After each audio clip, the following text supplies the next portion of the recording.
મિત્રો, આજની સવારની પ્રેમી સલામ, જય મસીહ કી, પ્રેઝ ધ લોર્ડ, હાલેલુયા.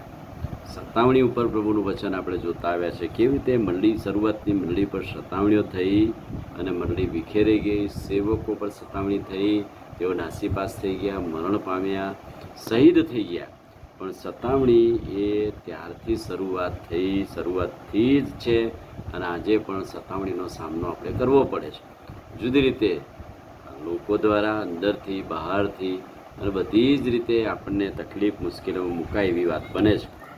એટલે પ્રેરિતોના કૃત્યો 8મો અધ્યાય, સ્ટેફનના મરણ પછી પણ ભારે સતાવણી શરૂ થઈ. અને સંત પાઉલ ત્યારે સાઉલ હતા અને સાઉલ વધારે આક્રમક બન્યો. અને કેમ કે સાઉલે મંડળી પર ભારે ત્રાસ વર્તાવ્યો. ઘેરથી લોકોને ઢસડી લાવતો, બંદીખાનામાં નાખતો, મારતો, ખોટા આરોપો મૂકતો. પણ એવા સમયમાં મંડળી વિખેરાઈ ગઈ. લોકો આમ તેમ ભાગી ગયા, નાસી ગયા. પણ એ જરૂરી હતું. એક જ જગ્યાએ સ્થગિત થઈ ગયેલી મંડળી હતી. પણ સતાવણી થઈ એટલે યરૂશાલેમની મંડળી આજુબાજુના પ્રાંતોમાં વિશ્વાસીઓ, શિષ્યો, પ્રેરિતો વિખરાઈ ગયા.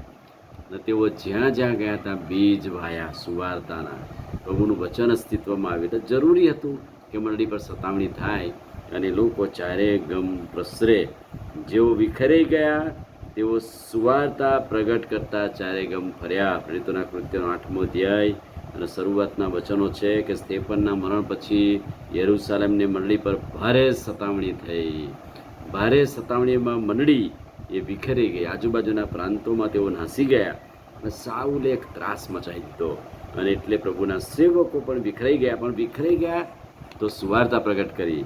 અને પહેલી વાત, પ્રેરિતોના કૃત્યો 8મો અધ્યાય અને 5મું વચન, ફિલિપ સમરૂનમાં ગયો. જુદા શિષ્યો જુદી જુદી સ્થળોએ જ ગયા અને ફિલિપ સમરૂનમાં ગયો. ફિલિપ વિશે બહુ ઓછું જાણવા મળે છે, પણ એ કેટલો મોટો સુવાર્તિક બન્યો કે સમારિયા શહેરમાં જઈને બોધ કર્યો. તેણે કહેલી વાતો પર લોકોએ ચિત્ત ધર્યું, લોકોએ વિશ્વાસ કર્યો, ઘણા ચમત્કાર થયા અને એ શહેરમાં બહુ આનંદ થયો. સતાવણી પછી, જો સતાવણી ના થઈ હોત તો ફિલિપ સમરૂનમાં ના જાત. ફિલિપ સમરૂનમાં ના જાત તો સુવાર્તાનું કામ થાત નહીં, ચમત્કારો થાત નહીં અને શહેરમાં એક આનંદનું વાતાવરણ ના થાત. હવે જુઓ, ફિલિપી શહેરમાં તો એક સિમોન જાદુગર પણ આવ્યો હતો. એ જાદુ ક્રિયા કરતો હતો, પોતાની શક્તિઓ દ્વારા લોકોને છક કરતો હતો, બધાને આશ્ચર્યચકિત કરી દેતો હતો. લોકો એનો ભરોસો કરતા હતા. પણ ફિલિપે દેવના રાજ્યની સુવાર્તા પ્રગટ કરી ત્યારે ઘણા લોકો બાપ્તિસ્મા પામ્યા અને એમાં સિમોન જાદુગરનું પણ બદલાવ થયું. અને બાઇબલ કહે છે કે સિમોને પ્રભુ પર વિશ્વાસ કર્યો, બાપ્તિસ્મા પામ્યો અને થોડા ટાઈમ ફિલિપ સાથે રહ્યો. કેટલી ગજબની વાત! સુવાર્તા પ્રચાર કરતા વિખરાઈ જવું, સતાવણી થતાં વિખરાઈ જવું, પણ વિખરાઈ ગયા પછી ઘેર ફરીને સુવાર્તા કરવી, ગામ ફરીને સુવાર્તા કરવી, બીજ રૂપ મંડળી અસ્તિત્વમાં આવી. એ પ્રભુનો એક મહિમા પ્રગટ કર્યો. અને એટલા માટે જુદા જુદા શિષ્યો જુદા જુદા પ્રાંતમાં વિખેરાઈ ગયા અને ફિલિપ સમરૂનમાં ગયો અને ફિલિપ મારફતે સુવાર્તાના કામ થયા. એટલે સતાવણી અને સુવાર્તા, સુવાર્તા અને સતાવણી, અને સતાવણીની વચ્ચે સુવાર્તા કેવી રીતે પ્રગટ કરી શકાય એ પ્રભુનું વચન આપણને ઉત્તેજન આપે છે. આમીન. પ્રાર્થના કરીએ. ભલા પ્રભુ, આજે સવારે અદ્ભુત અને ખાતરીદાયક વચન માટે આભાર.